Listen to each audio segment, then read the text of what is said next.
কেউ যদি চুরি করে, ছেলে হোক অথবা মেয়ে হোক, তাদের হাত কাটতে হবে। হুকুম কার?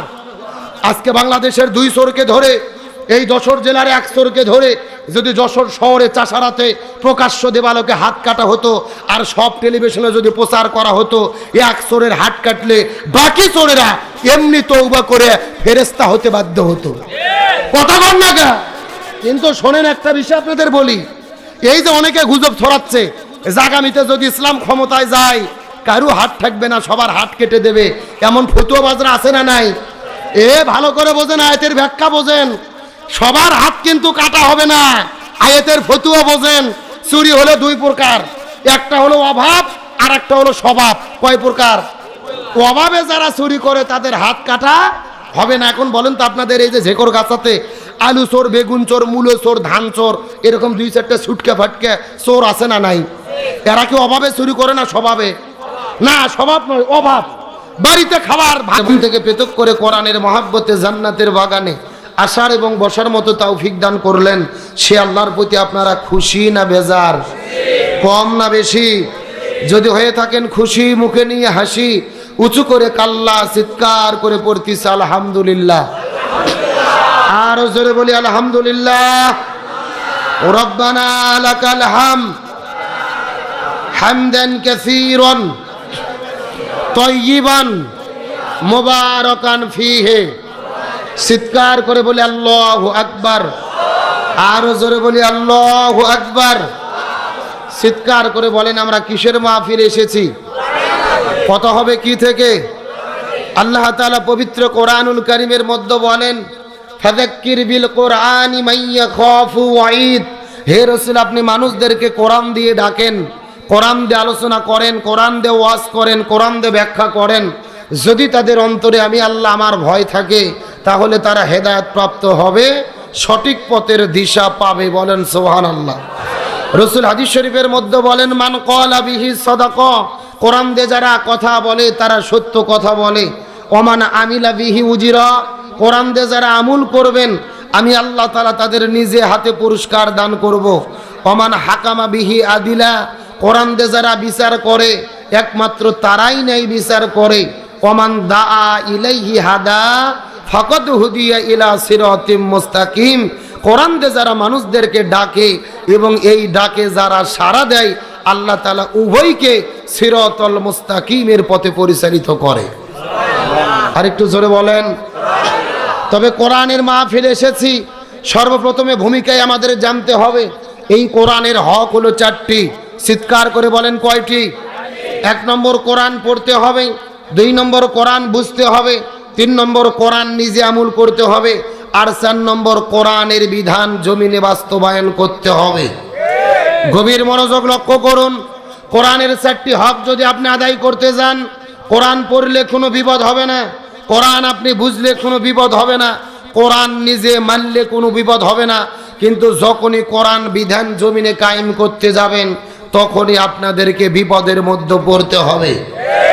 যদি বলেন প্রমাণ, আমাদের ইমাম, বড় ইমাম আবু হানিফা রহমতুল্লাহ আলাইহি যতদিন কোরআন পড়েছে তার কোনো বিপদ ছিল না, কোরআন বুঝেছে তার কোনো বিপদ ছিল না, নিজে আমল করেছে তার কোনো বিপদ ছিল না। যখন ইমাম আবু হানিফা রহমতুল্লাহ আলাইহি ওই কোরআনের বিচার জমিনে ফায়সালা করতে গিয়েছে, তখনই তাকে 3 বছর জেলে বন্দি থাকতে হয়েছে। আমাদের বিশ্বনবী মুহাম্মদ রাসূলুল্লাহ সাল্লাল্লাহু আলাইহি ওয়াসাল্লাম যতদিন কোরআন পড়েছে তার কোনো বিপদ ছিল না, যতদিন তিনি কোরআন বুঝেছে তার কোনো বিপদ ছিল না, যতদিন নবী কোরআন নিজে মেনেছে তখন রাসূলের বিপদ ছিল না। যখন আমার নবী ঘোষণা করেছেন জমিন যার, আইন চলবে তার, এই কোরআনের রাষ্ট্র কায়েম করতে হবে, তখন আমার নবীজিকে 3.5 বছর জেলে বন্দি করে রাখা হয়েছে। উহুদের ময়দানে দন্দন মোবারক শহীদ করেছে, তাইফের ময়দানে রক্ত ঝরেছে, 1 নয় 2 নয় 27 বার হত্যার টার্গেটের শিকার হয়েছে। এই বাংলাদেশ শুধু নয়, তামাম পৃথিবীতে পরিচিত মুখ কোরআনের পাখি শহীদ আল্লামা দেলোয়ার হোসেন সাইদি যতদিন কোরআন পড়েছে তার কোনো বিপদ ছিল না, কোরআন বুঝেছে তার কোনো বিপদ ছিল না, কোরআন নিজে মেনেছে তার কোনো বিপদ ছিল না। যখন আল্লামা সাইদি পার্লামেন্টে গিয়ে ঘোষণা করেছে জমিন যার, আইন চলবে তার, এই কোরআন শুধু পড়ার জন্য আসেনি, এই কোরআন শুধু বোঝার জন্য আসে নাই, এই কোরআন দিয়ে বাংলাদেশ পরিচালিত করতে হবে। তখন আল্লামা সাঈদীকে 13 বছর জেলে বন্দি রেখে হসপিটালে ভর্তি করে ইঞ্জেকশনের শিরিষে বিষ ঢুকায়া আল্লামা সাঈদীকে পরিকল্পিতভাবে হত্যা করা হয়েছে। তার মানে বোঝা গেল কোরআন পড়লে বিপদ হয় না, কোরআন বুঝলে বিপদ হয় না, কোরআন নিজে মানলে বিপদ হয় না, কিন্তু কোরআনের বিধান জমিনে কায়েমের আন্দোলন করতে গেলে বিপদ হয়। এখন আলোচনা শুরু করার পূর্বে বলতে চাই, যশোরের মুসলমান এই কোরআনের 4টে হককে আদায় করতে রাজি আছেন? জোরে বলেন, রাজি আছেন? সুতরাং আজকের প্রোগ্রামের শুরুতে শপথ গ্রহণ করি, কোরআন পড়ব, কোরআন বুঝবো, কোরআন দিয়ে জীবন গড়ব। এই কোরআনের 4টে হক আদায় করতে গিয়ে প্রয়োজনে ঘর ছাড়বো, বাড়ি ছাড়বো, নবীর তরিকায় জেলে বন্দি হব, শরীর থেকে রক্ত ঝরাবো, তারপরও কোরআন ছাড়া হব না। কারা কারা রাজি আছেন? দুটি হাত আল্লাহকে তুলে দেখান। দেন একজন তাকবীর দেন দেখি।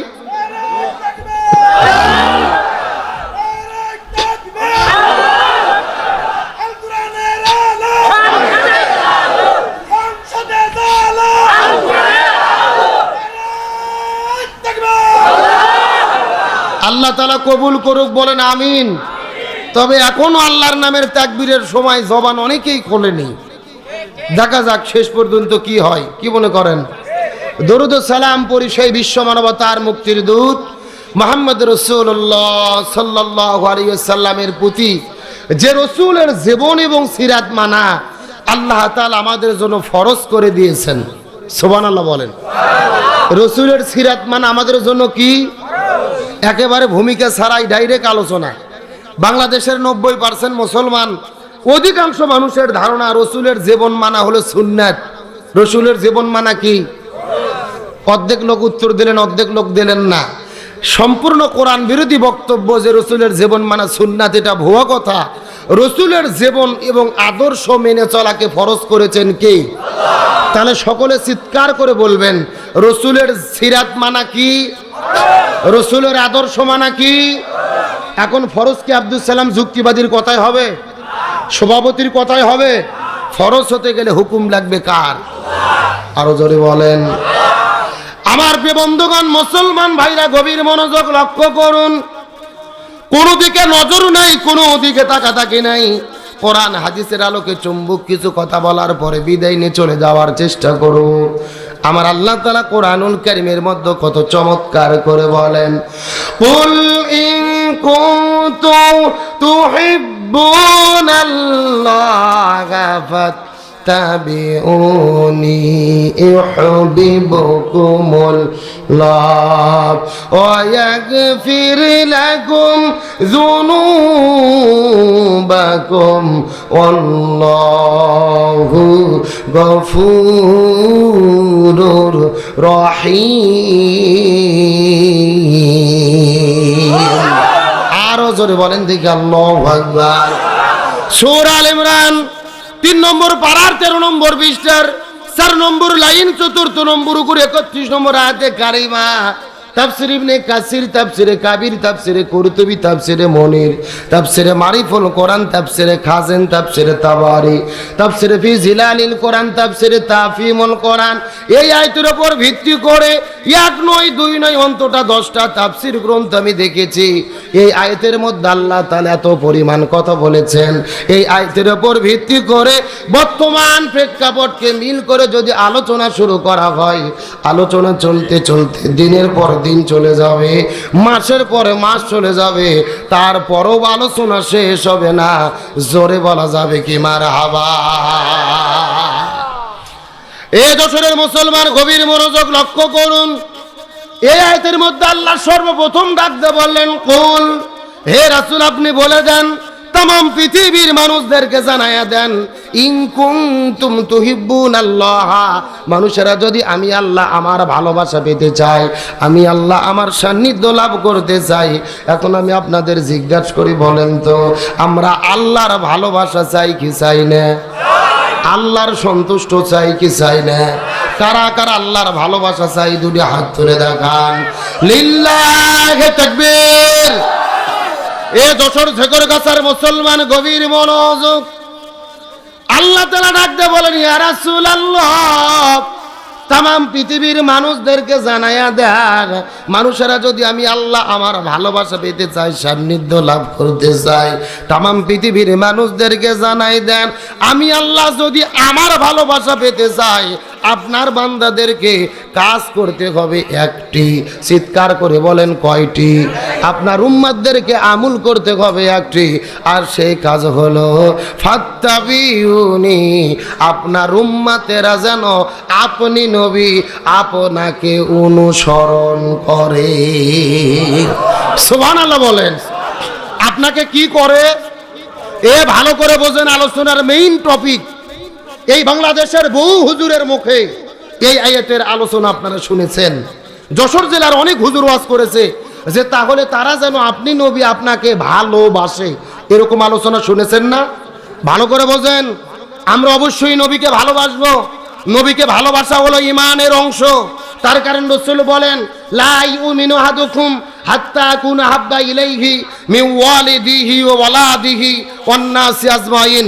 ওই ব্যক্তি প্রকৃতপক্ষে ঈমানদার হতে পারবে না যে ব্যক্তি নিজের জীবনের চেয়ে, স্ত্রী সন্তান সম্পদের চেয়ে নবীকে বেশি ভালোবাসতে না পারবে। সুবহানাল্লাহ বলেন। আমরা অবশ্যই নবীকে ভালোবাসবো, কিন্তু এই আয়াতের দাবি হলো শুধু ভালোবাসলে হবে না, ফাত্তাবিউনি, ভালোবাসার পাশাপাশি নবীকে অনুসরণ করতে হবে। জোরে বলেন কি করতে হবে? তার কারণ বাংলাদেশের যে পরিবেশ চলতেছে খুবই স্লো, একদম স্লো করে অ্যাঙ্গেল করে দাও, এখানে রাখো, ডাইরেক্ট আমার গায়ে নয়, পায়ে অ্যাঙ্গেল করে দাও এখানে থেকে। হ্যাঁ, আস্তে, গভীর মনোযোগ, ভালো করে বোঝার চেষ্টা করেন। এই বাংলাদেশের 90% মুসলমান, নবীকে ভালোবাসার লোকের অভাব নাই, কিন্তু নবীর আদর্শকে অনুসরণ করার লোকের বড় অভাব। এই যে আপনাদের যশোরের পাশে কুষ্টিয়া নামে জেলা আছে না নাই? অনেকে নিজেদেরকে আশেকে রাসূল দাবি করে। গত 2-3 দিন আগে লালনের মাজারে মেলা হয়েছে, আপনারা কি খবর জানেন? নবীর আশেক দাবি করে হাজার হাজার মানুষ লালনের দরবারে গেল, ছেলে মেয়ে মিলেমিশে একাকার, যেন মনে হচ্ছে লালনের মেলা না, ওটা গাঞ্জা খাওয়ার আসর চলতেছে। এ জোরে বলেন। ছেলে এবং মেয়ে একসঙ্গে বসে গেছেন, কোন মেয়ে যে বাবার পায়ে সেজদা করতেছে, নাউজুবিল্লাহ বলেন। বাবা আবার ওই মেয়েদেরকে বুকে জড়িয়ে ধরতেছে, কপালের মধ্যে চুমু খাচ্ছে। জোরে কোন সুবহানাল্লাহ। কি? এ জোরে কোন নাউজুবিল্লাহ। নিজেদের কাছেকে রাসূল দাবি করে, মাথায় টুপি দিয়ে, মুখের মধ্যে দাড়ি, পেছনে 1.5 হাত চুল রেখে বলতেছে সুন্নতি বাবরি, আমরা আশেকে রাসূল। অথচ গাঞ্জার আসর বসায়া লক্ষ লক্ষ মানুষ ওখানে উপস্থিত হয়ে মনে মনে গাঞ্জা ওখানে প্রকাশ্য দেবালোকে সেবন হচ্ছে। একজন এসে বলতে, আমরা তো গাঞ্জা খাচ্ছি না, সিদ্ধি করতেছি। কি করতেছে? সিদ্ধি। আবার গাঞ্জাতে সিগারেট একেবারে সুন্দর করে সিগারেট পেঁচাইয়া এইভাবে গোল করে মেয়ে মানুষ পর্যন্ত সিগারেটের টান দিচ্ছে, আর বলতেছে এগুলো তো সিগারেট না, আমরা সিদ্ধি করতেছি। আর আপনারা যাকে গাঞ্জা বলেন, এটা তো হারাম না, এটা জায়েজ। বলতেছে কেমনে জায়েজ হলো? বলতেছে কোরআনের মধ্যে দলিল আছে, ফাবিআইয়ি আলাই রাব্বিকুমা তুকাজ্জিবান, তোমরা আল্লাহর কোন নিয়ামতকে অস্বীকার করবা? তে গাঞ্জাও তো একটা নিয়ামত। কি যুক্তি চিন্তা করে দেখছেন? গাঞ্জাও বলে আল্লাহর দেওয়া নিয়ামত, ওটা খাইয়া ওরা সিদ্ধি করতেছে। আর জেলা প্রশাসক সবাইকে ডেকেছে। ওই পীরের, ওই লালনের এক ভক্ত যে বলতেছে, স্যার গাঞ্জা যদি বন্ধ করেন লালনের মেলাই হবে না। আমরা কোন প্রশাসনকে বলতে চাই, যেই মেলা গাঞ্জা ছাড়া হয় না, ওই মেলা বাংলাদেশে 90% মুসলমানের দেশে ছেলে মেয়ে অবাধে মিলামেশা করবে, কুকুরের মতো জোড়া লেগে অশ্লীলতা ছড়াবে, এমন মেলা বাংলার জমিনে চলতে দেওয়া যায় না। গাঞ্জার বেলায় বাধা হয় না, পুলিশ যায় নিরাপত্তা দেয়, অথচ ইসলামী অনুষ্ঠানে বাধা হয়। এইরকম হাজারো বাংলাদেশে পীরের দরবার আছে। আমি হক্কানি পীরের বিরুদ্ধে বক্তব্য দেই না, তবে ভণ্ড পীরের দরবারে গিয়ে মুরিদারা ভণ্ডামি করে কি করে না? জোরে বলেন, আমি কি 2-1টা বলবো? আল্লাহর ওলি খাজা বাবা, বিশ্বের ওলি খাজা বাবা, ফরিদপুরের কেবলা জাগান তোমার জন্য কান্দে বাবা, লক্ষ জাকের।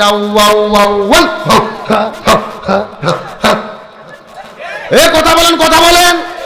2 কান্দর 2 ফেরেশতা আছে না নাই? দুই ফেরেশতা কলম বার করে শুধু দাঁত দিয়ে কামড়াচ্ছে। আল্লাহ বলছে কে ফেরেশতা তোমরা কলম দাঁত দিয়ে কামড়াও কেন? ফেরেশতারা বলতেছে আল্লাহ আমরা তো বুঝতে পারিনি লিখবো কি। কথা কন না গা কে রে? কোরআন হাদিসের মধ্যে হোকামুকি কোতাকুতি কোনো জিকির আছে? রাসূল বলেছেন জিকিরের সহি শব্দ হলো 4টি। জোরে বলেন কয়টি? সুবহানাল্লাহ, আলহামদুলিল্লাহ, লা ইলাহা ইল্লাল্লাহ, আল্লাহু আকবার। এই 4টে শব্দ ছাড়া সহি কোনো জিকির। আর ওরা জিকির করতেছে হোকামুকি কোতাকুতি, এগুলো ভণ্ডামি ছাড়া কিছু হতে পারে না। আর ওই লালনের দরবারও ভণ্ডামি চলে কি চলে না? আরো জোরে বলেন। আমার প্রিয় বন্ধুগণ, মুসলমান ভাইরা গভীর মনোযোগ লক্ষ্য করুন। আমি কয়েক বছর আগে লালনের দরবারে ঘুরতে গিয়েছিলাম। ওই জায়গার মধ্যে যাবার পরে দেখি আশ্চর্য ঘটনা, একটা পাগলের মতো লোক বসে আছে, যার মাথার মধ্যে হলো জট, আর পরনের মধ্যে পরে আছে চট, আর শরীরে পাঠার মতো গন্ধ, কাজ দিয়ে যাওয়া যায় না। কথা কি বুঝতে পেরেছেন? আমি লক্ষ্য করে দেখি কিছু কিছু মানুষেরা যাইয়া ওই বাবার গাও ধরে টিপাটিপি করতেছে, ওই বাবার হাত পাগুলো ধরে ধরে সুন্দরী মেয়েরা টিপে দিচ্ছে। এখন বলেন তো দেখি, মেয়ে মানুষ যদি ছেলে মানুষের গায়ে হাত দেয়, ওই ছেলে মানুষ কি ঠিক থাকতে পারবে? সব জায়গা যদি ঠিকও থাকে, অন্তত একটা জায়গা ঠিক থাকবে না, যদি সে হিজড়া না হয়। এ জোরে বলেন।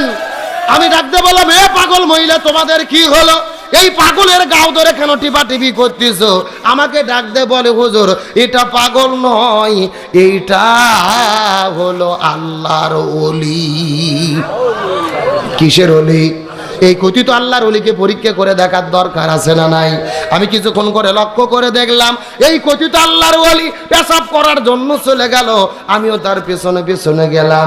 যাওয়ার পরে লক্ষ্য করে দেখি বাবা পেশাব করেছে, কিন্তু পেশাব করার পরে পানি ব্যবহার করে। আমি দৃশ্যটা দেখার পর আস্তে করে বাবার কাছে চলে গেলাম। এ কথিত আল্লাহর ওলি আপনি পেশাব করলেন কিন্তু পানি কেন ব্যবহার করলেন না জানতে চাই। আমাকে ডাকতে বলে হুজুর আপনি শরীয়তের হুজুর, মারেফত বুঝবেন না। আমি বলে শরীয়তের হুজুর, মারেফত বুঝবো না? আমি ডাকতে বললাম এ কথিত আল্লাহর ওলি আপনি বুঝে দিলেই তো বুঝবার পারবো, দয়া করে বলেন আপনি কেন পানি ব্যবহার করলেন না জানতে চাই। আমাকে ডাকতে বলে হুজুর আপনি কি জানেন এই পানি কোন পানি? আমি বললাম এই পানি কোন পানি? বলে নবীর নাতি ইমাম হোসাইন ওই কারবালার প্রান্তরে পানি পানি বলে চিৎকার করে শহীদ হয়ে গেছে। একটা ফোঁটা পানি নবীর নাতিকে দেওয়া হয় নাই। নবীর নাতি ইমাম হোসাইন পানি ব্যাগরে জমিন থেকে বিদায় নিয়ে চলে গেল। আমি ওই পানি আমার এই জায়গায় ঠেকাবো না। কথা কি বুঝতে পেরেছেন? আমি তখন ডাকতে বললাম এ কথিত আল্লাহর ওলি, নবীর নাতি ইমাম হুসাইন পানি না পাওয়ার কারণে তুমি যদি সামনের জায়গার মধ্যে পানি না ঠেকাও, আমার কথা হলো তাহলে তুমি পায়খানা করার পরে পেছনেও পানি ঠেকাতে পারবা না। এ জোরে বলেন। এরা জাতে মাতাল কিন্তু তালে ঠিক। সামনে পানি ব্যবহার করে না, পেছনে পানি ব্যবহার করে কি করে না? আরে পায়খানা করে যদি পানি ব্যবহার না করে, আমরা হুজুর তো দূরের কথা, ওর বইও ঘরের মধ্যে জায়গা দেবে না, বলবে যে তুমি পীরগিরি করবা, বাইরে যেয়ে করো, দয়া করে ল্যাপ খাতা নষ্ট করো না। তাহলে আমি আপনাদেরকে বলতে চাই, আশেকে রাসূল দাবি করে ইসলাম আর শরীয়ত বিরোধী যারা কাজ করে এরা আশেকে রাসূল হতে পারে?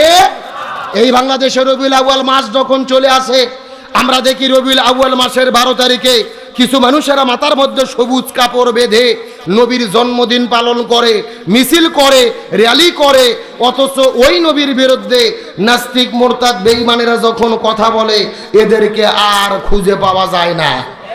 তাহলে বলেন তারা কি আসলে আশেকে রাসূল না আশেকে খিচুড়ি? এরা আশেকে হালুয়া রুটি খাওয়া আছে যেই দিন, নবীর নামে মিছিল করে সেই দিন, আর সারা বছর খুঁজে পাওয়া যায় না। এরা প্রকৃত আশেকে রাসূল নয়। প্রকৃত আশেকে রাসূল হলো তারা যারা রাসূলকে সারা জীবন পূর্ণ অনুসরণ করে। তাহলে চিৎকার করে বলেন রাসূলকে অনুসরণ করা কি? আরো জোরে বলেন। আমার প্রিয় বন্ধুগণ, মুসলমান ভাইরা গভীর মনোযোগ লক্ষ্য করুন। আমার নবীজির জীবনকে অনুসরণ করে আল্লাহ তাআলা ফরজ করে দিলেন। এই সম্পর্কে আমার আল্লাহ তাআলা চমৎকার করে কোরআনের মধ্যে বলেন, ওয়ামা আতাকুমুর রাসূলু ফাখুযুহু ওয়া মা নাহাকুম আনহু ফান্তাহু।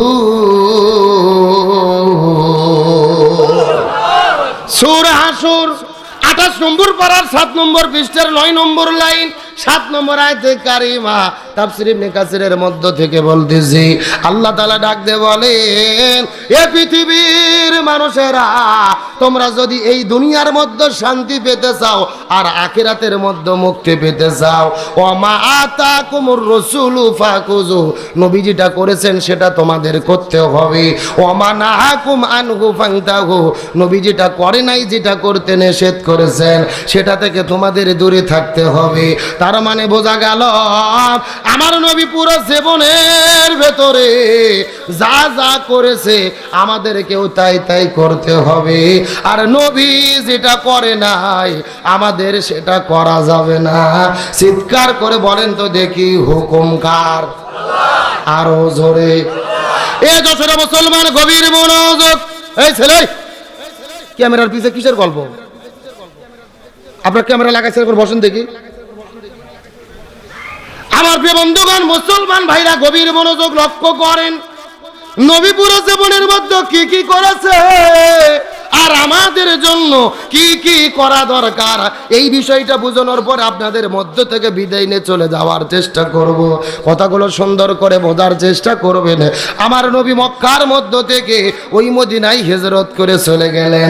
ওই মদিনায় যাওয়ার পরে মদিনার ভেতরে মদিনা নামক একটা রাষ্ট্র গঠন করলেন, আর আমার নবী হলো ওই মদিনা নামক রাষ্ট্রের রাষ্ট্রপতি।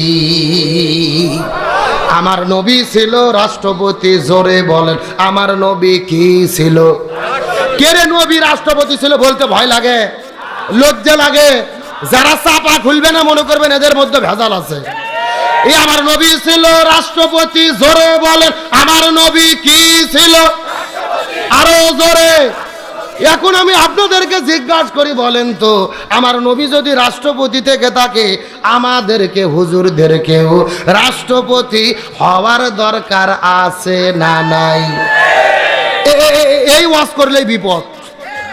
এই ওয়াজ করলে কি?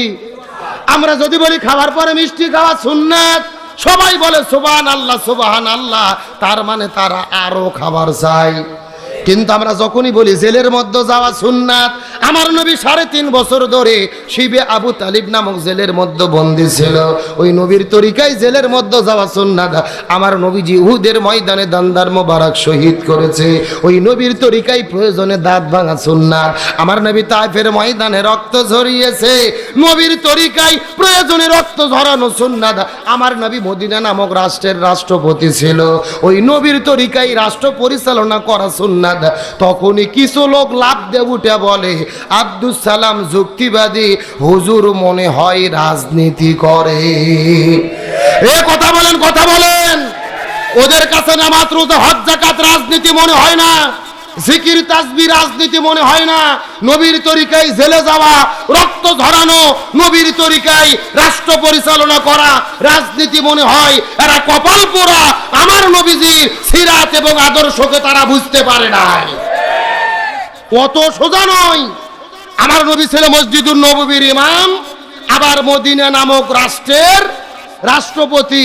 তার মানে বোঝা গেল যিনি মসজিদের ইমাম হবে তাকেই সমাজের ইমাম হতে হবে। কিন্তু আমরা ভাগ করে দিয়েছি, একেবারে হুজুর করে বাটিয়ে ভাগ করে দিয়েছি যে হুজুরদের কাজ শুধু মসজিদে নামাজ পড়াবে, মাদ্রাসাতে বোখারি শরীফ পড়াবে, আর পীরের খানকার যে জিকির করবে, এর বাইরে কোনো দায়িত্ব নাই। কথা কনকা, আমরা মসজিদ মাদ্রাসা খানকা নিয়ে বসে আছি, আর জালেমেরা পুরো জমিন দখল করছে। এ কথা বলেন, অত সোজা নয়। আমার আল্লাহ তাআলা মানুষ সৃষ্টি করার আগে, আদম আলাইহিস সালামকে সৃষ্টি করার আগে বলেছিলেন, ওয়াইজ ক্বালা রাব্বুকা লিল মালাইকাতি ইন্নী জাইলুন ফিল আরদি খলিফা। আল্লাহ কিন্তু বলেনি ফিল মসজিদে খলিফা, আমি মসজিদে খলিফা পাঠাবো, ফিল মাদ্রাসায়ে খলিফা, আমি মাদ্রাসায়ে খলিফা পাঠাবো, ফি খানকায়ে খলিফা, আমি খানকা শরীফে খলিফা পাঠাবো। আল্লাহ বলছে না ফিল আরদি খলিফা, আমি জমিনে খলিফা পাঠাতে চাই। তার মানে বোঝা গেল হুজুরদের দায়িত্ব শুধু মসজিদ মাদ্রাসা নয়, আলেমদের দায়িত্ব পুরো জমিনের নেতৃত্ব দেওয়া। সুতরাং আলেমেরাই দেশ পরিচালনা করুক, আমরা কি চাই? জোরে বলেন চাই। কারা কারা চাই? দুটি হাত আল্লাহকে তুলে দেখান। নাই তাকবীর নাই, আলোচনা কি চলবে?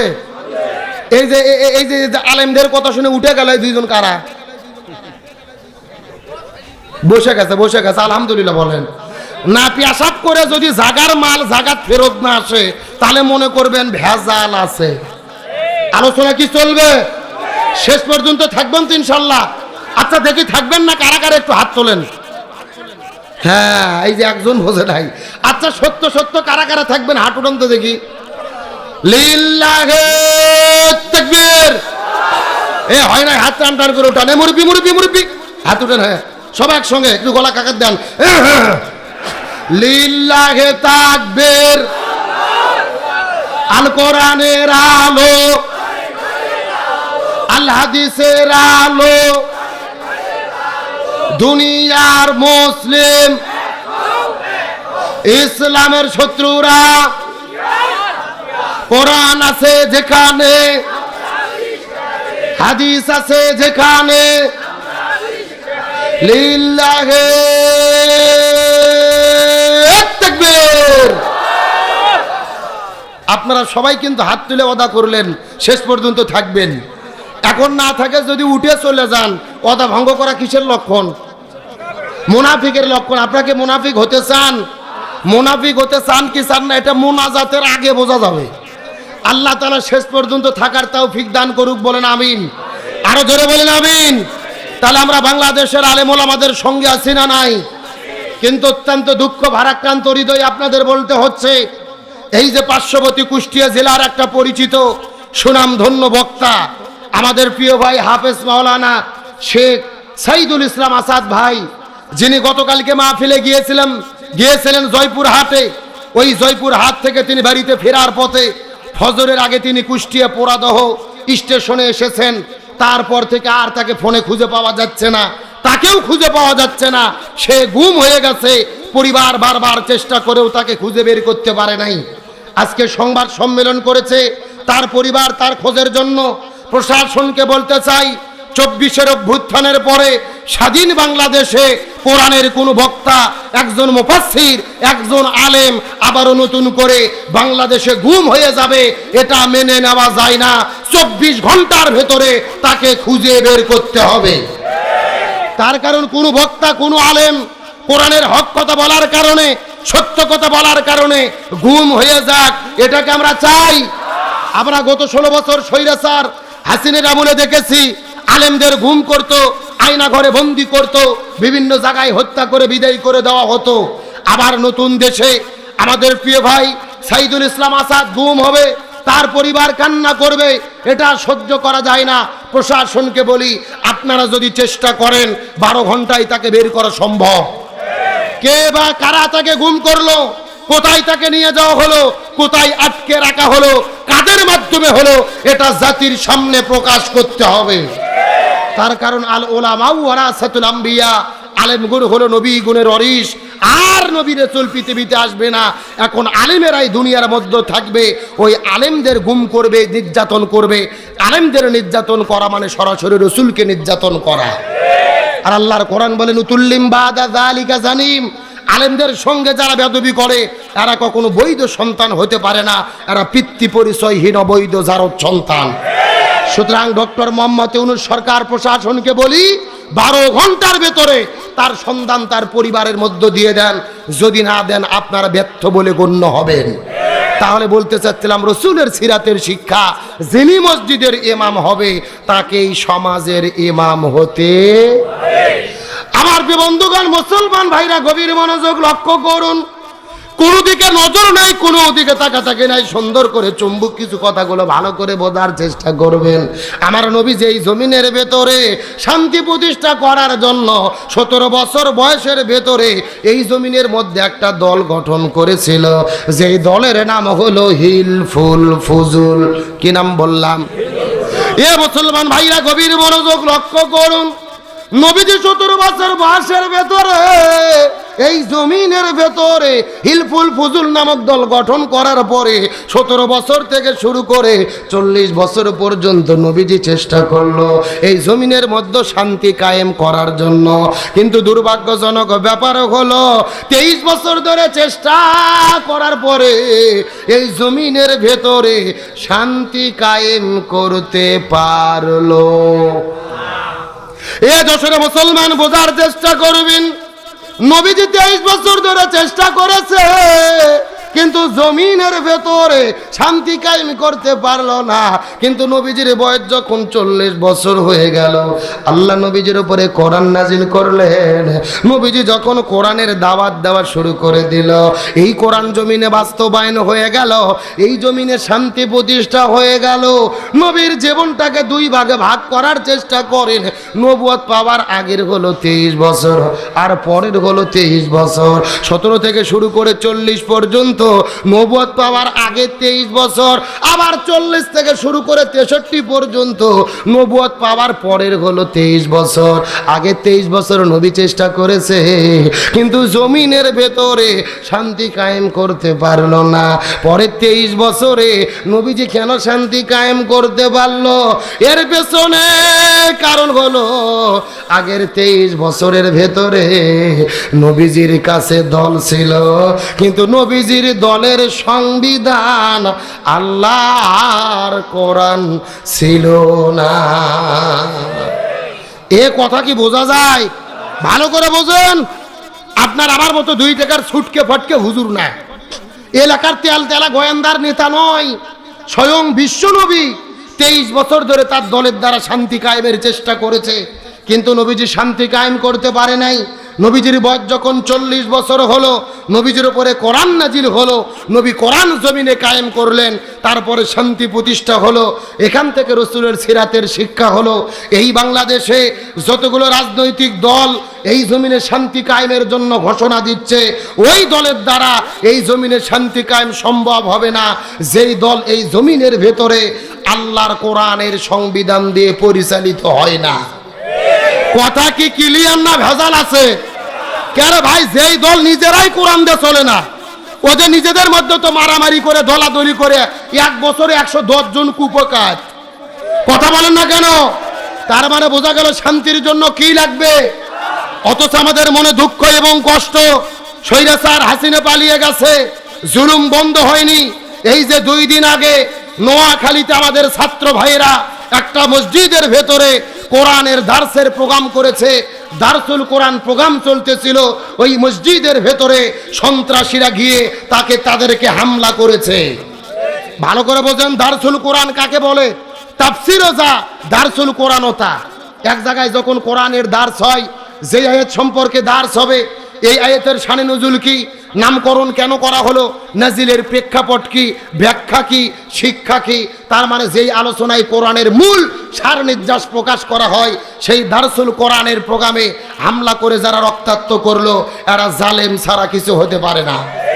কারণ আল্লাহর কোরআন বলেছেন, ওমা নাজলামু মিম্মান মানাআ মাসাজিদাল্লাহ, ওরাই হলো সবচাইতে বড় জালেম, যারা মসজিদের ভেতরে মানুষদেরকে আল্লাহর কোরআনের কথা বলতে বাধা দেয়।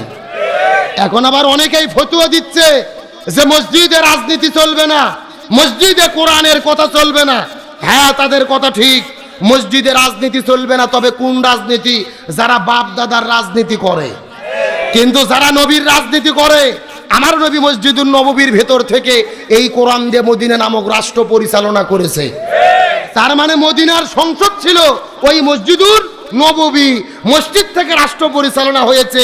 তার মানে যাদের রাজনীতি কোরআনের রাজনীতি, রাসূলের রাজনীতি, এদের রাজনীতি মসজিদ কেন্দ্রিক হতে হবে।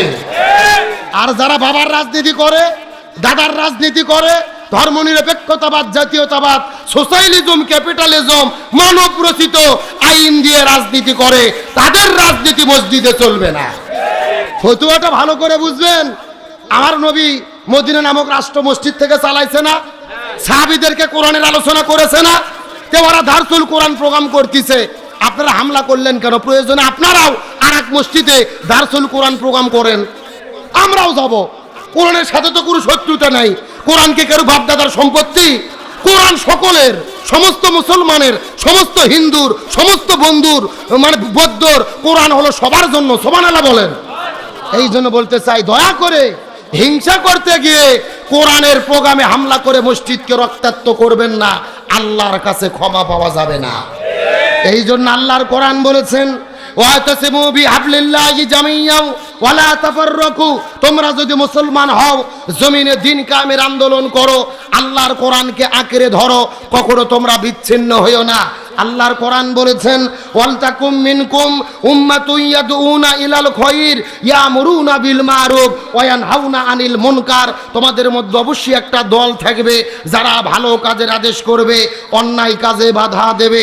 আল্লাহর কোরআন বলেছেন, আল্লাযীনা ইম্মাক্কান্নাহুম ফিল আরদি আকামুস সালাহ ওয়া আতাউজ যাকাহ ওয়া আমারু বিল মারুফ ওয়া নাহাউ আনিল মুনকার। কোন মুসলমান দল যদি ক্ষমতায় যায়, চারটি কর্মসূচি বাস্তবায়ন করবে।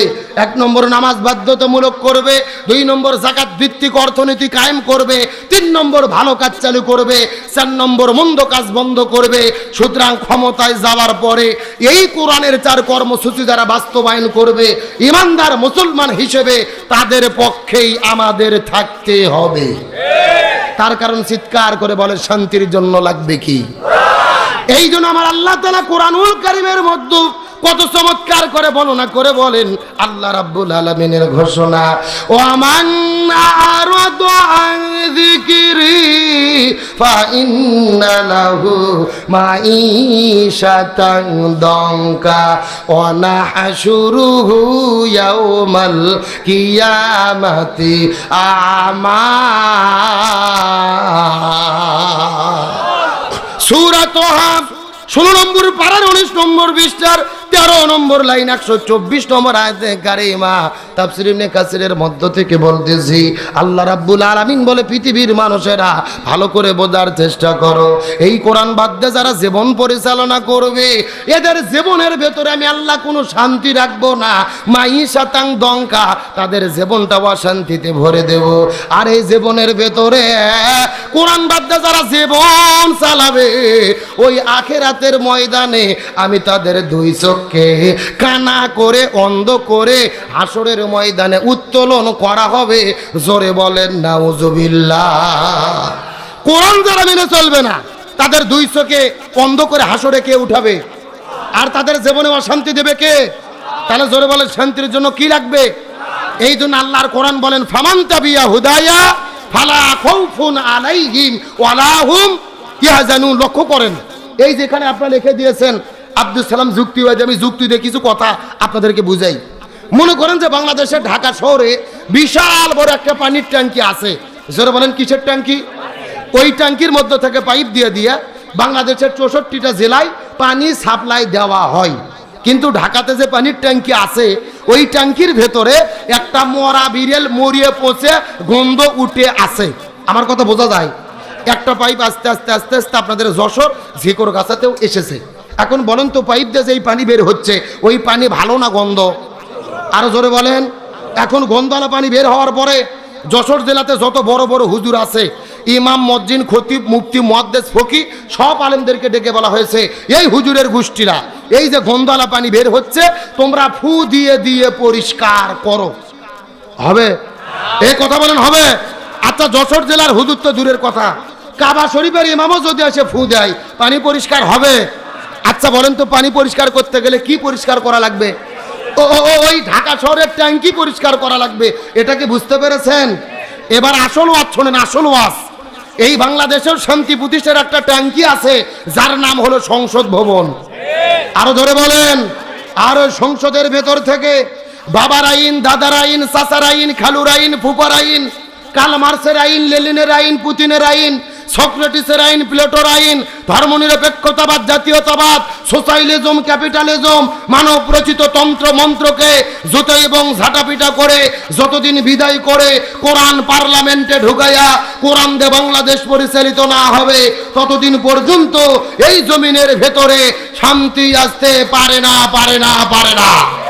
সুতরাং সমস্ত তন্ত্র মন্ত্রকে জুতো এবং ঝাঁটাপিটা করে আগামীর পার্লামেন্টে কোরআন ঢুকাইয়া কোরআন দিয়ে বাংলাদেশ পরিচালনা করার পক্ষে কারা কারা আছেন দুটি হাত আল্লাহকে তুলে দেখান। দাম দেখে একজন তাকবীর দাম দেখি। নারায়ে তাকবীর, নারায়ে তাকবীর। আল কোরআনের আলো সংসদে জ্বলে, এ বাংলার মুসলিম এক হও, এক হও। নারায়ে তাকবীর। আল্লাহ কবুল করুক, বলেন আমিন। এই ভাই এক কাপ চা দেন। এই রাজু ভাই যতক্ষণ ঠিক আছে ততক্ষণ আলোচনা চলবে। কি বলেন আপনারা? আপনাদের কি কষ্ট হচ্ছে? তা গেলে সোজা কথা, জমিন যার আইন চলবে তার। আইন করা ছাড়া শান্তি আসবে? তাহলে চিৎকার করে বলেন রাসূলের সিরাত অনুসরণ করা কি? আরো জোরে বলেন। আমার প্রিয় বন্ধুগণ, মুসলমান ভাইরা গভীর মনোযোগ লক্ষ্য করুন। কোনো দিকে নজর নাই, কোনো দিকে তাকাতাকি নাই। পুরো কোরআনটা গবেষণা করে আমি লক্ষ্য করে দেখেছি আল্লাহ কোন নবীজির জীবনকে অনুসরণ করাকে কেন ফরজ করে দিল। এর পেছনে অনেকগুলো কারণ রয়েছে, তার ভেতরে প্রধানত কারণ হলো তিনটা। জোরে বলেন কয়টা? সাউন্ড নাই। আপনাদের কি কষ্ট হচ্ছে নাকি? এই যে আমি বসে আছি একেবারে মাঝ দিয়ে সোজা, ডান দিকে এক ভাগ, বাম দিকে আর এক ভাগ। আপনারা মুখ বন্ধ করে থাকেন, আপনারা বলেন তো দেখি, নবীর জীবন অনুসরণ করতে হবে, এর পেছনে কারণ হলো কয়টা? আরো জোরে। আপনারা মুখ বন্ধ করেন, আপনারা বলেন তো দেখি, নবীর জীবন অনুসরণ করা ফরজ, এর পেছনে কারণ হলো কয়টা? ওরে বাবা, কেরে ভাগ করে দেনা সাউন্ড বাজতিছে, তারপর আপনি আলসামি করতেছেন না? এ যশোর ঝিকুরগাছার মুসলমান গভীর মনোযোগ। ডানে যারা আছেন কথা বলবেন, বামে যারা আছেন কথা বলবেন, মঞ্চে যারা আছেন তারাও কথা বলবেন। সবাই মিলে চিৎকার করে বলেন তো দেখি, নবীর জীবন অনুসরণ করতে হবে, এর পেছনে কারণ হলো কয়টা? আরো জোরে। জোর হলো না। আমি এই তিনটা কারণ সম্পর্কে অবশ্যই আলোচনা করব, তবে পর্দার অন্তরালে মা বোনেরা আছে না নাই? আমার নবীজি ওই মসজিদুল নববীর ভেতরে সমস্ত সাহাবীদেরকে ডাক দে বলে, এ সাহাবীরা তোমরা ভালো করে বোঝার চেষ্টা করো, মহিলাদের জন্য 4টা আমল করতে হবে। এই 4টা আমল যদি তারা করতে পারে, আল্লাহ তাদের জন্য 8টা জান্নাতের দরজা খুলে দেবে। যেই দরজা পছন্দ ওই দরজা দিয়ে তারা জান্নাতে চলে যাবে। চিৎকার করে বলেন আমল কয়টা? জান্নাত কয়টা? হযরত আলী জিজ্ঞেস করলেন, ইয়া রাসূলুল্লাহ, এই 4টে আমলগুলো কি কি? দয়া করে বলেন তো দেখি। নবীজি ডাকতে বলেন, 1 নম্বর হলো নামাজ, 2 নম্বর হলো রোজা, 3 নম্বর স্বামীর খেদমত, 4 নম্বর পর্দা। 1 নম্বর নামাজ, 2 নম্বর রোজা, 3 নম্বর স্বামীর খেদমত, 4 নম্বর পর্দা। চিৎকার করে বলেন তো দেখি আমল করতে হবে কয়টা? 1। কে রে ভাই, মুখস্থ করলে কি গুনাহ হবে? আজকে যেই ওয়াজ করতেছে মুখস্থ করেন, সারা জীবন বইয়ের কাছে করা লাগবে। এ মহিলাদের জন্য 4টা আমল করতে হবে। 1 নম্বর হলো নামাজ, 2 নম্বর হলো রোজা, 3 নম্বর স্বামীর খেদমত, 4 নম্বর পর্দা। 1 নম্বর নামাজ, 2 নম্বর রোজা, 3 নম্বর স্বামীর খেদমত, 4 নম্বর পর্দা। চিৎকার করে বলেন তো আমল করতে হবে কয়টি? 1, 2, 3, 4।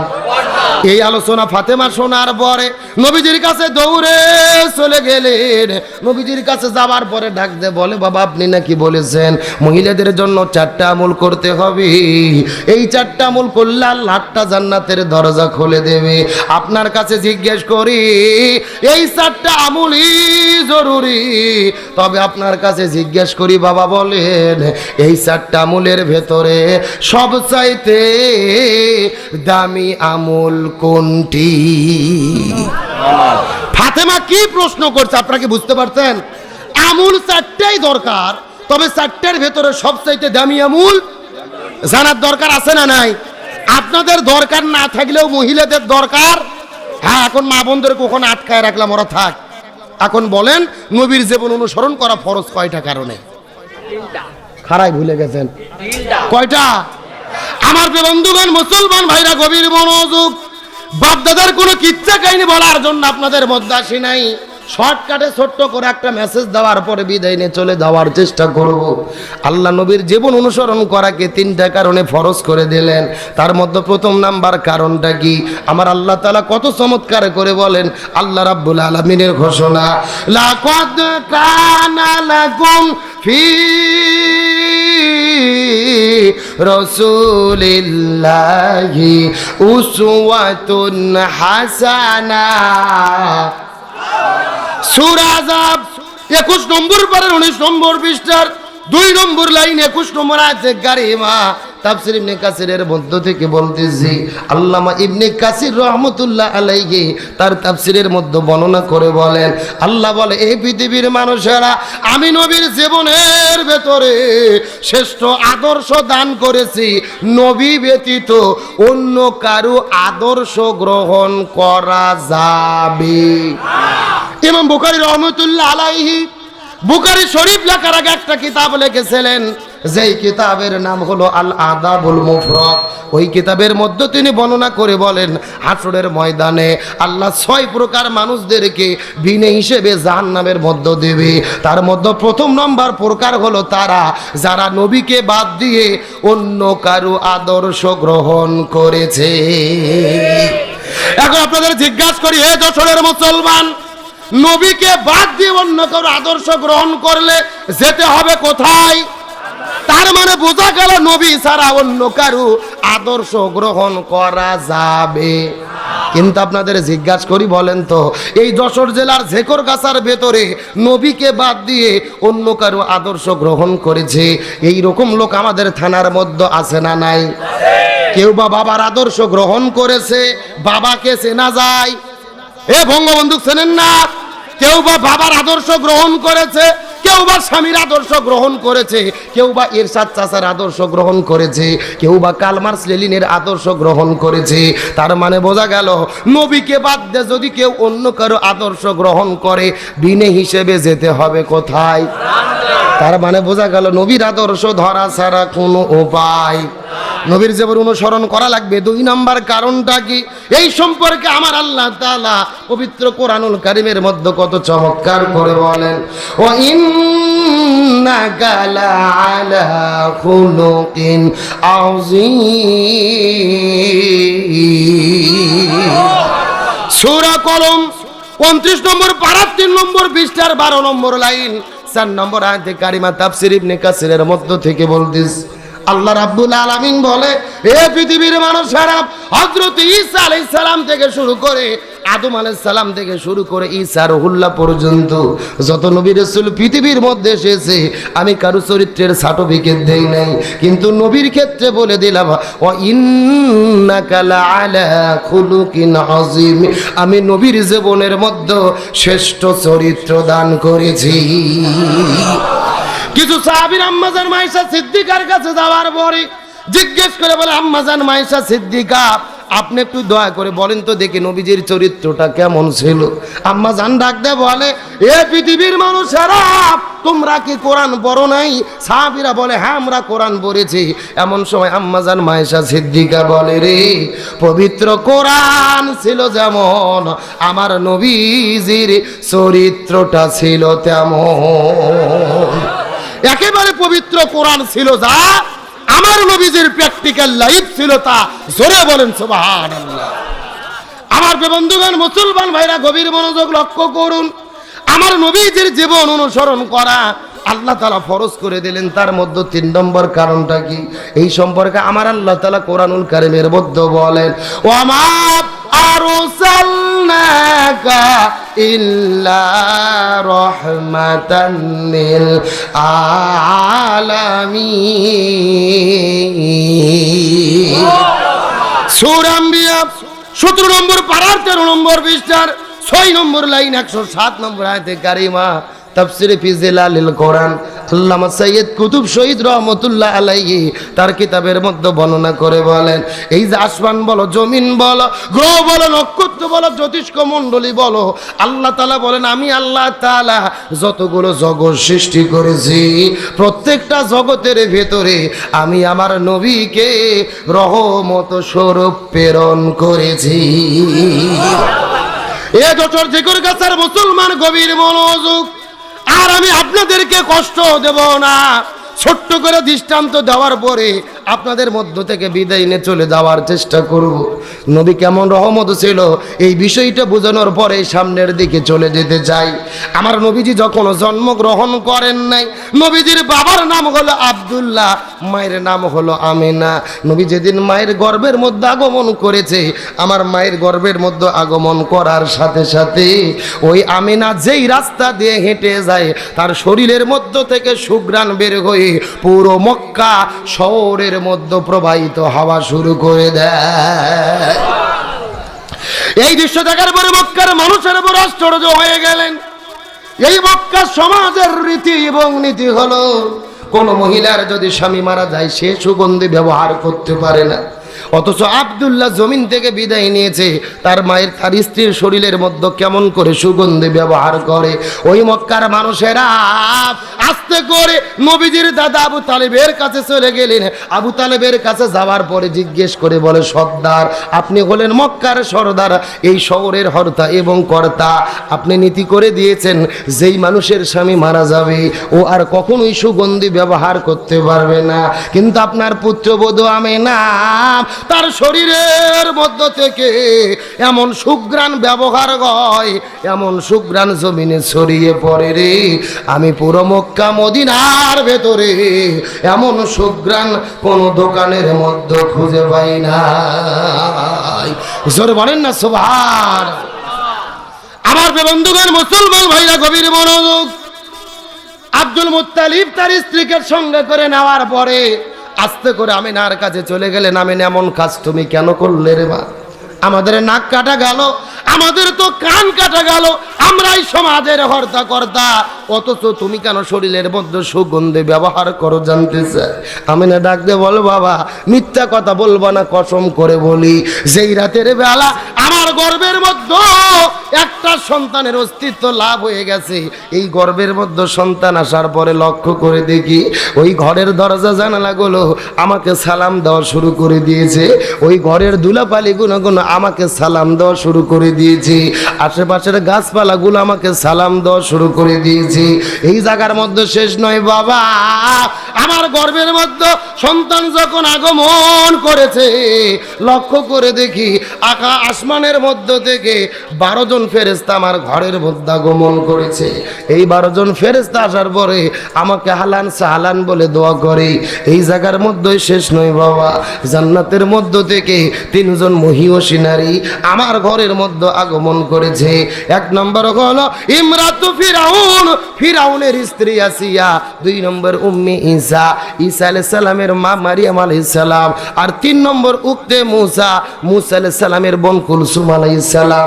এই 3 জন মহিয়সী নারী জান্নাতের মধ্য থেকে জান্নাতের মালা নিয়ে আমার ঘরের মধ্যে আসার পরে আমার গলার মধ্যে পরে দিয়ে ডাক দে বলে, মরিয়াম তুমি কোনো যেন তেন কোনো, ডাক দে বলে আমিনা তুমি কোনো যেন তেন মহিলা নয় রে, তোমার গর্ভের ভেতরে এমন একটা সন্তান আগমন করেছে যিনি হবে আখিরি জামানার পয়গম্বর।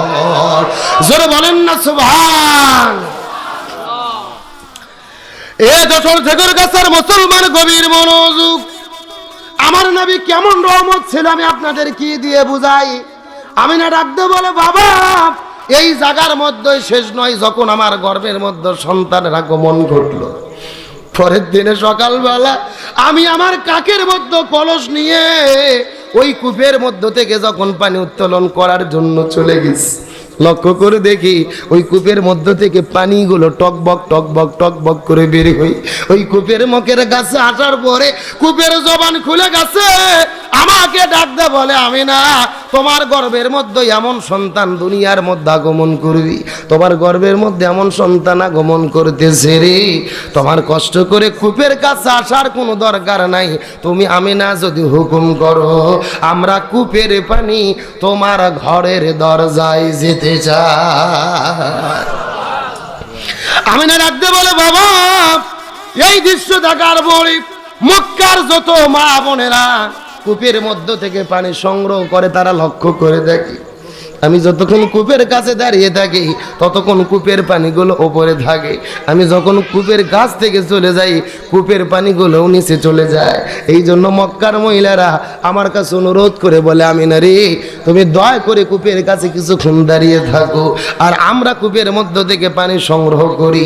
এই কথা বলার পরে আমি না মুখ থেকে থুতু নিক্ষেপ করার পরে জমিনের মধ্যে ফেলে দিলেন, ওই থুতুর মধ্য থেকে সুঘ্রাণ প্রবাহিত হওয়া শুরু করলেন, পুরো ঘর বাড়ি ছেড়ে পুরো মক্কা শহরের মধ্যে সুঘ্রাণ ছড়িয়ে পড়ল। আমি না ডাকতে বলে বাবা, এখান থেকে প্রমাণ হয়ে গেল আমার শরীরের কোনো সুঘ্রাণ নয়, আমার অনাগত এই সন্তানের কারণে সুঘ্রাণ প্রবাহিত হয়। এ ঠাকুর গাছা শিমুলিয়ার মুসলমান গভীর মনোযোগ, আমার নবী দুনিয়ার মধ্যে আগমন করেছেন। এই পৃথিবীর চিকিৎসা বিজ্ঞানীগণ ডাক্তাররা আগুন বর্ণনা করে বলে এই পৃথিবীর মধ্যে সবচাইতে কষ্টের কাম হলো সন্তান প্রসব করা। এই সন্তান প্রসব করার মতো কষ্টের কাম দুনিয়ার মধ্যে আর একটাও নাই। আপনি সন্তান প্রসবের কষ্ট বুঝবেন না, আমিও বুঝবো না। সন্তান প্রসবের কষ্ট আপনার মা বুঝতে পারবে, আপনার স্ত্রী বোন বুঝতে পারবে। এই দুনিয়ার মধ্যে সবচাইতে কষ্টের কাম হলো সন্তান প্রসব করে দুনিয়ার মধ্যে আগমন ঘটানো। মায়ের গর্ভের মধ্য থেকে এক নয় দুই নয় তিনটা বড় বড় পর্দা ভেদ করে সন্তান পৃথিবীর মধ্যে আগমন করে। চিকিৎসা বিজ্ঞানীগণ বলে ওই মায়ের গর্ভের ভেতরে সন্তানের বয়স যখন 7 মাস হয়ে যায়, সন্তানের মাথা থাকে নিচের দিকে, পা থাকে ওপরের দিকে, মায়ের কলিজা বরাবর তখন পা গুলো 7 মাসে লেগে যায়। প্রতিদিন সন্তানগুলো মায়ের কলিজা বরাবর আঘাত করতে থাকে। আপনি আপনার মায়ের কলিজায় আঘাত করেছেন, আমি আমার মায়ের কলিজার মধ্যে আঘাত করেছি। 7 মাস থেকে শুরু করে 8, 9, 10 মাস যতদিন পর্যন্ত গর্ভের মধ্যে থাকা হয়, প্রত্যেকটা সন্তান তার মায়ের কলিজার মধ্যে আঘাত করে। চিকিৎসা বিজ্ঞানীগণ বলেন এই 3 মাসের ভেতরে প্রত্যেকটা সন্তান অন্তত 3500 বার পর্যন্ত মায়ের কলিজার মধ্যে আঘাত করে।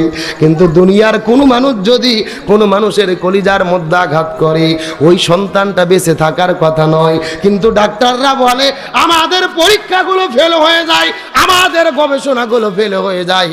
তারা চিকিৎসা বিজ্ঞানীগণ গবেষণা করে বলেছে রে, যেই সন্তান মায়ের গর্ভের ভেতরে মাকে যত বেশি কলিজায় আঘাত করে, ওই মায়ের সঙ্গে সন্তানের মহাব্বত ও ভালোবাসা তত বেড়ে যায়।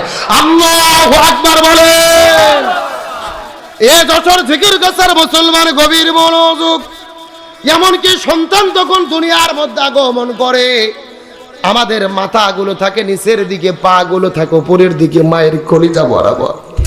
সন্তানের যখন জন্মের সময় হয়ে যায়, সন্তান জরায়ু দিয়ে যখন বের হয়ে আসার চেষ্টা করে, ওই মায়ের কলিজার ভেতরে পা গুলো বেঁধে দিয়ে চেষ্টা করে পেছন দিক থেকে বের হয়ে আসার জন্য সন্তান চেষ্টা করে, মায়ের কলিজার মধ্যে সন্তানের পার ধাক্কা লেগে যায়। এইরকম 1টা নয় 2টা নয় 3টা পর্দা ভেদ করে ওই সন্তান দুনিয়ার মধ্যে আগমন করে। ওই ডাক্তাররা বর্ণনা করে বলে ওই সন্তান প্রসব করতে গিয়ে 90% মায়েরা বোনেরা অজ্ঞান হয়ে পড়ে যায়, সেন্সলেস হয়ে যায়। অধিকাংশ নারীর জ্ঞান থাকে না। কিন্তু সন্তান পৃথিবীতে আগমন করার পরে যখন একবার মা মা বলে ডাকে দেয়, ওই সন্তান নেওয়ার পরে যখন মায়ের বুকের উপরে ঠেকাইয়া দেয়, ওই সন্তানের কান্না শোনার সঙ্গে সঙ্গে মনে হয় আমার আল্লাহ মৃত মাকে জীবিত করে দেয়। সুতরাং যেই মা এত কষ্ট করে আপনাকে দুনিয়ার মধ্যে আগমন করালেন, যেই মা যত কষ্ট করে আমাকে দুনিয়ার মধ্যে নিয়ে আসলেন, ওই মাকে কষ্ট দেওয়া যাবে? এ যশোর ঝেকর গাছার মুসলমান, আমার আলোচনার বিষয় কিন্তু এটা নয়। আমি আপনাদের বোঝানোর জন্য চেষ্টা করলাম সন্তানের জন্য মা কত কষ্ট করে। কিন্তু নবীজির মা আমিনা বলে, আল্লাহর কসম করে বলি, আমি আমার সন্তানটা প্রসব করেছি রে, আমি আমিনা বিন্দু মাত্র কোনো কষ্ট বুঝতে পারি নাই। আমার নবীজি কেমন রহমত ছিল, এই বিষয়টা বোঝানোর জন্য আপনাদের আলোচনাটা করতেছি। কয়েকটা মিনিট ভালো করে বোঝার চেষ্টা করবে।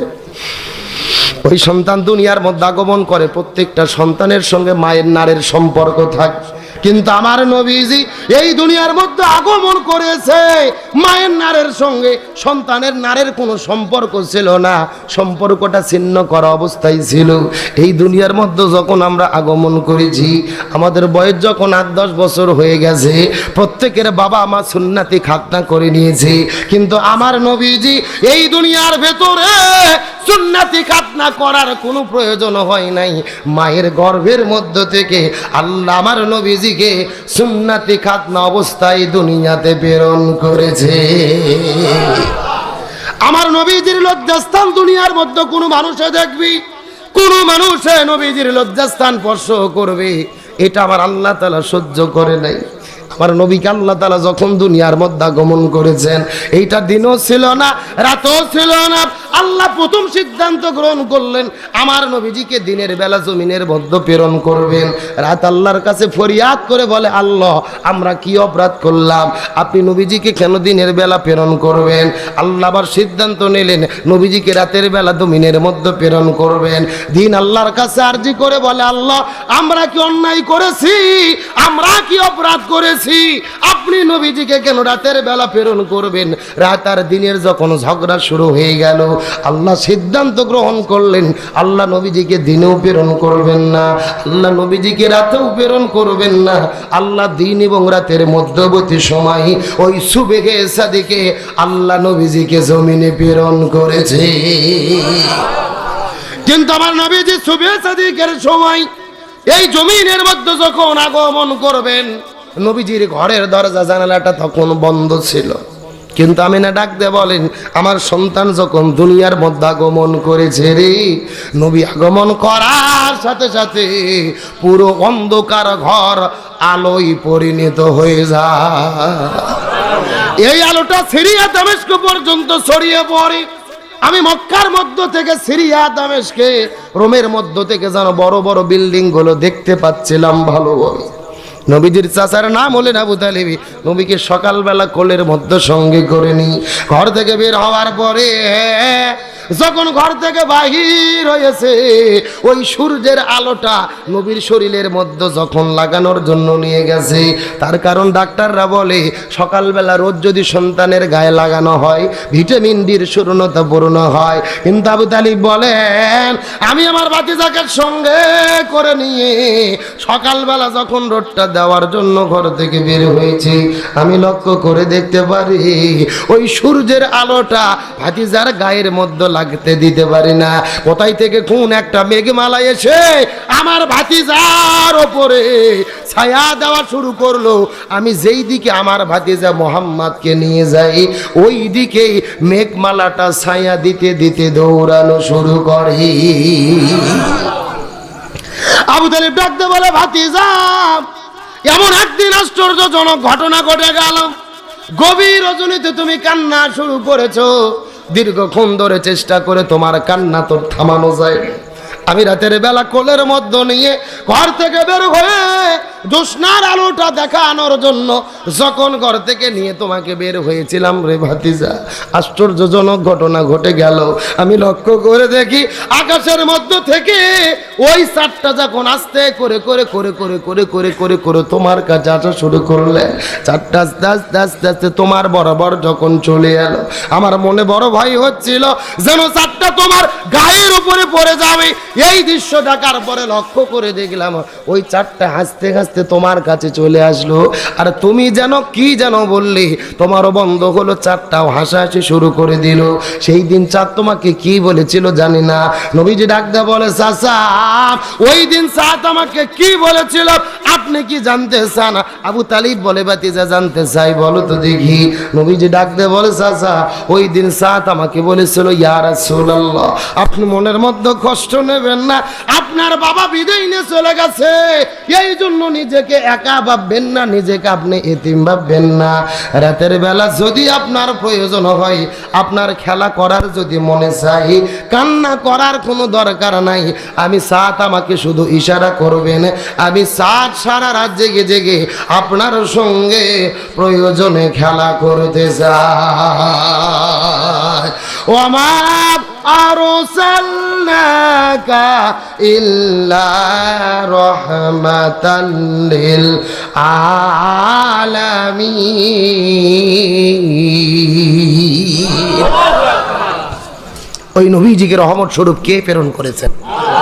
আরো জোরে বলেন। আমার বন্ধুগণ, মুসলমান ভাইরা গভীর মনোযোগ লক্ষ্য করুন। ওই নবী দুনিয়ার মধ্যে আগমন করেছেন, কিন্তু নবীজির মতো এত বড় এতিম পৃথিবীর মধ্যে কেউ ছিল? জন্মের আগে নবীর বাবা দুনিয়ার মধ্য থেকে বিদায় নিয়ে চলে গেছে। জন্মের কিছুদিন পরে মা বিদায় নিয়ে চলে গেছেন। নবী চলে গেলেন তার দাদার কাছে, দাদাও বিদায় নিয়ে চলে গেলেন। নবী চলে গেলেন তার চাচার কাছে, চাচাও বিদায় নিয়ে চলে গেলেন। কিন্তু আমার প্রশ্ন হলো, আল্লাহ নবীকে এত পরিমাণ ভালোবাসে, তারপরও নবীজিকে এত বড় এতিম কেন বানাইলো? প্রশ্ন আছে না নাই? এ গভীর মনোযোগ বোঝার চেষ্টা করেন। আমাদের নবীর উপাধি ছিলেন হাবিবুল্লাহ, আর ইব্রাহিম নবীর উপাধি ছিলেন খলিলুল্লাহ। খলিলুল্লাহ তাদেরকে বলা হয় যিনি আল্লাহকে ভালোবাসে, আর হাবিবুল্লাহ তাকে বলা হয় যে আল্লাহ নিজেই যাকে ভালোবাসে। এখন আমার প্রশ্ন হলো, আল্লাহ নবীজিকে এত পরিমাণ ভালোবাসেন, কিন্তু এত বড় এতিম আল্লাহ কেন বানাইলো? বাবাও নাই, মাও নাই, এত বড় এতিম নবীজিকে কেন বানানো হলো? মুহাদ্দিসগণ ব্যাখ্যা করে বলেন, আমার আল্লাহ কোরআনের মধ্যে বলেছেন, লাকাদ কানা লাকুম ফি রাসূলিল্লাহি উসওয়াতুন হাসানা। আল্লাহ নবীজির মধ্যে দিয়েছেন শ্রেষ্ঠ আদর্শ। আল্লাহ রাব্বুল আলামিন নবীকে যদি এতিম না বানাইতো, এই দুনিয়ায় যারা এতিম হতো, নবীজির কাছে যাওয়ার পরে জিজ্ঞেস করে বলতো, ইয়া রাসূলুল্লাহ আপনি তো আমাদের কষ্ট বুঝবেন না, আপনি তো আমাদের ব্যথা বুঝবেন না, আমরা হলাম এতিম, আপনি তো এতিম নয়, আপনার বাবা বেঁচে আছে, মা বেঁচে আছে, আপনি তো এতিমের কষ্ট বুঝতে পারবেন না। এই রকম কোন এতিম যে যেন নবীকে উজুহাত পেশ করতে না পারে রে, ওই এতিমদেরও আদর্শ যেন নবী হতে পারে, এই জন্য আমার আল্লাহ নবীজিকে এতিম বানাইছে। শিশুকালে মইরা গেছে মা, গর্বে থাকতে মরছে পিতা, নবী চোখে দেখিলেন না, আমায় কে করিবে লালন পালন, কে দিবে সান্ত্বনা, এই দুনিয়ার বড় এতিম নবী ছিলেন একজনা। আমার নবীর মতো এতিম দুনিয়ার মধ্যে কেউ ছিল না। নবী এত বড় এতিম হলেন, বাবা চলে গেলেন, মা চলে গেলেন, দাদা চলে গেলেন, নবী চলে গেলেন তার চাচার কাছে। আবু তালিবের কাছে যাওয়ার পরে আবু তালিব নবীকে থাকার জন্য জায়গা দিলেন, সন্তানের মতো বড় করলেন, ব্যবসা বাণিজ্য ছেড়ে দিলেন, মহব্বত করলেন, ভালোবাসা দিলেন। কিন্তু আপনাদের জিজ্ঞাসা করি, বলেন তো ওই আবু তালিব কি জান্নাতে যেতে পারবে? আরো জোরে বলেন। এই আজকের আলোচনার শেষ টপিক, যেই মেসেজটা দেওয়ার জন্য এতক্ষণ আলোচনা করেছি, ওই আবু তালিব কি জান্নাতে যেতে পারবে? নবীকে ভালোবেসেছে, খাবার দিয়েছে, থাকার জায়গা দিয়েছে, তারপরেও আবু তালিব কেন জাহান্নামে যাবে? জানার দরকার আছে না নাই? এটা যদি বোঝেন, আজকের পুরো আলোচনা পরিষ্কার ভাবে বোঝা যাবে। আপনাদের কি কষ্ট হচ্ছে? আলোচনা কি আর কিছুক্ষণ চলবে? কথা বলেন, চলবে? কারা কারা চলবে না হাত তোলেন। হ্যাঁ, এই কয়েকজনের ঘুম ধরে গেছে, এইবার বোঝা গেল। এই সত্য আর 10 মিনিট কারা কারা আলোচনা শুনবেন? হাত তোলেন তো দেখি, হাত তোলেন দেখি, হাত তোলেন। হ্যাঁ, লিল্লাহে তাকবীর। আলোচনা চলছে চলছে, তবে কোনো ওটাউটি করা যাবে? আল্লাহ তাআলা কবুল করুক, বলেন আমিন। আরো জোরে বলেন আমিন। তাহলে বলেন আলেমদের সঙ্গে আমরা আছি না নাই? ভালো করে বোঝার চেষ্টা করেন। সাদা কাপড়ে ময়লা পড়ে বেশি, কালো কাপড়ে ময়লা কম। আলেমেরা যদি ভুল করে ওই ভুল বড় করে প্রচার করা হয়, আর অনেকের ভুল অত বড় করে প্রচার করা হয় না।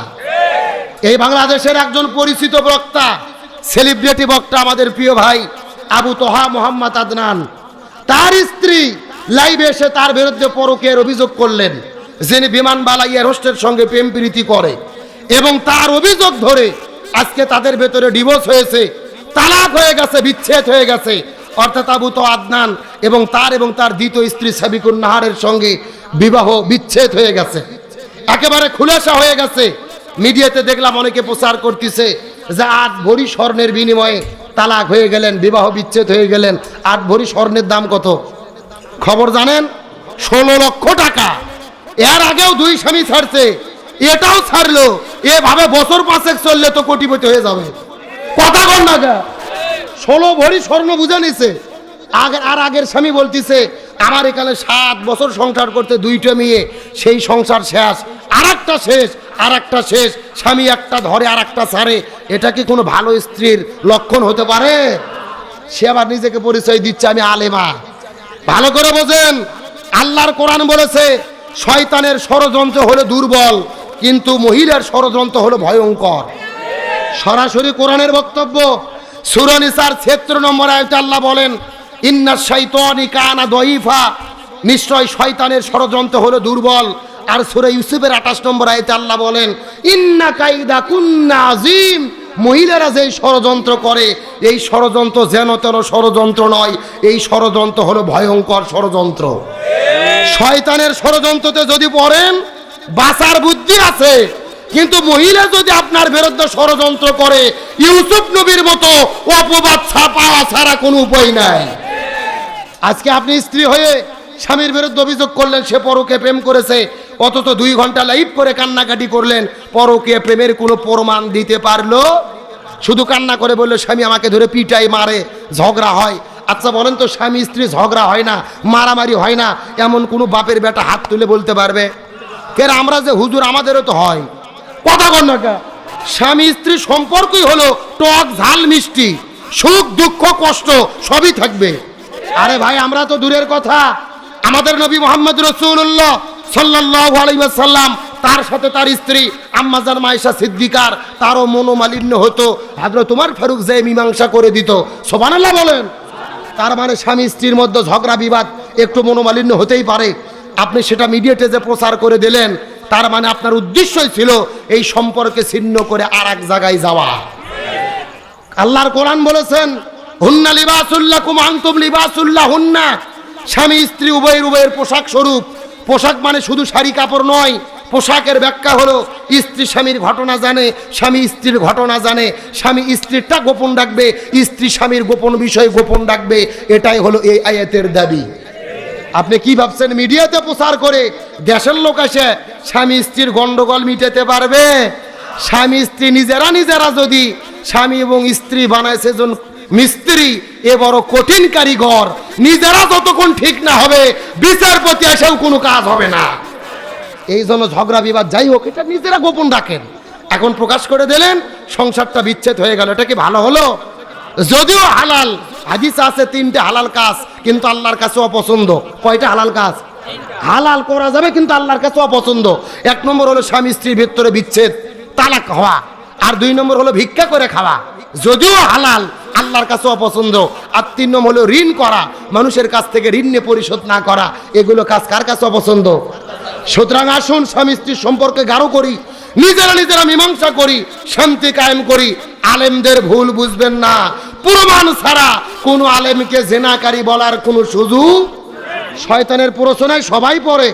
হুজুর মানে যে ফেরেশতা তা না, হুজুররাও অন্যায় অপকর্ম করে, তবে প্রমাণ করার আগে, তদন্ত করার আগে কাউকে অপবাদ দেওয়া যাবে? আলোচনা কি তাহলে আর মিনিট 10 টাইম দেওয়া যাবে? জোরে বলেন যাবে? তাহলে বলেন রসুলের চাচা আবু তালিব কোথায় যাবে?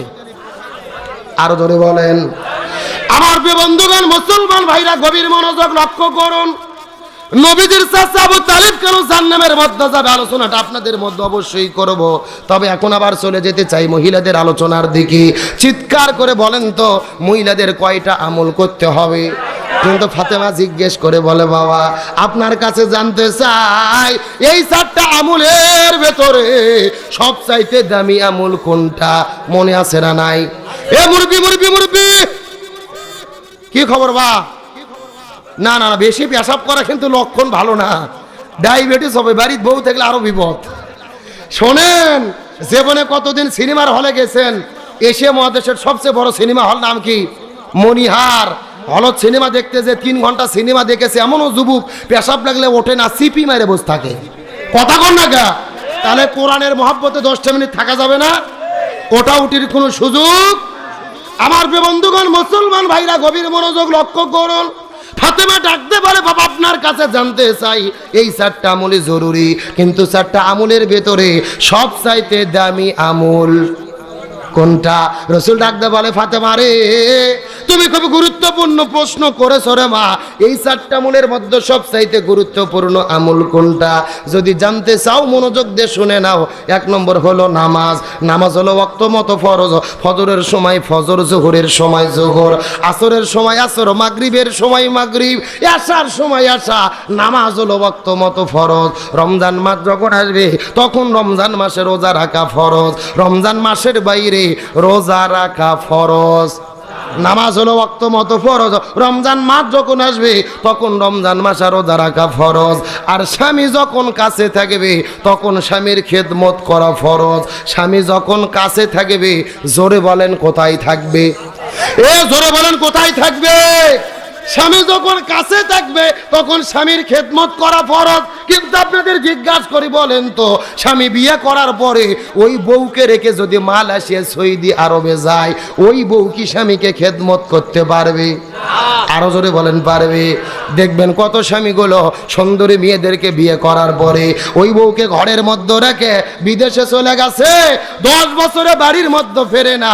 বইয়ের নামে অ্যাকাউন্ট করেছে, প্রত্যেকটা মাসে মাসে বউকে টাকা পাঠায়া দেয়। 10 বছর পরে বাড়ির মধ্যে আসার পরে দেখে ঘরের মধ্যে বউ নাই, অ্যাকাউন্টে টাকাও নাই। এ কথা কোন কথা কোন? এমন ঘটনা আমাদের দেশের মধ্যে ঘটে কি ঘটে না? তার মানে বোঝা গেল স্বামী স্ত্রী যখন কাছাকাছি থাকে না তখন ভেজাল হওয়ার সম্ভাবনা আছে না নাই? এই জন্য নবী ডাকতে বললেন, স্বামী যখন কাছে থাকবে তখন স্বামীর খেদমত করা ফরজ। আর পর্দার কোনো বয়স নাই, পর্দার কোনো মুহূর্ত নাই, পর্দার কোনো ওয়াক্ত নাই।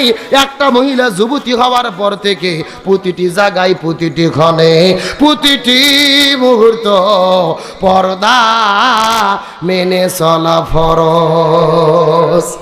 ফাতেমা ডাকতে বলে, বাবা আমি বুঝতে পেরেছি মহিলাদের জন্য 4টা আমলই জরুরি, কিন্তু 4টা আমলের ভেতরে সবচাইতে দামি আমলের নাম হলো পর্দা।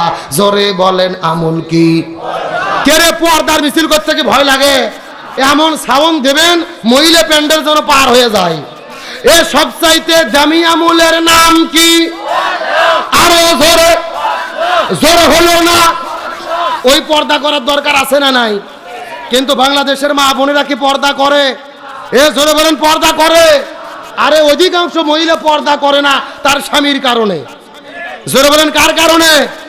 আজকে বাংলাদেশে দেখলাম দুঃখজনক ঘটনা, একটা স্বামী এবং স্ত্রী মিলে, 2 জনে মিলে মিলামিশা করে অশ্লীল ভিডিও বানায়া, পর্ন ভিডিও তৈরি করে ওয়েবসাইটে পুরো পৃথিবী ছড়িয়ে দিচ্ছে। জোরে বলেন নাউজুবিল্লাহ। আশ্চর্যজনক বিষয়, বাংলাদেশের ছেলে এবং মেয়ে, মেয়ের বাড়ি মানিকগঞ্জ, ছেলের বাড়ি চট্টগ্রাম, 2 জনে মিলে পর্ন ভিডিও তৈরি করে, অশ্লীল ভিডিও তৈরি করে পুরো পৃথিবীতে ছড়িয়ে দিচ্ছে। আবার তারা ফেসবুক স্ট্যাটাস দিয়েছে যে এই কাজ করার জন্য আমরাই বাংলাদেশে 1 নম্বর। জোরে কোন সুবহানাল্লাহ। কি এ জোরে কোন নাউজুবিল্লাহ। তাহলে চিন্তা করেন কত বড় স্পর্ধা। 90% মুসলমানের দেশে অশ্লীল মিলামিশার ভিডিও তৈরি করে পুরো পৃথিবীতে ছড়িয়ে দিয়েছে। তারা নাকি র্যাঙ্কিংয়ে 8 নম্বর হয়েছে পুরো পৃথিবীর ভেতরে। তারা মেলামেশা করে পুরো পৃথিবীতে ছড়িয়ে দিল। আজকে মিডিয়াগুলো তোলপাড়, টেলিভিশনগুলো খবর প্রচার করতেছে।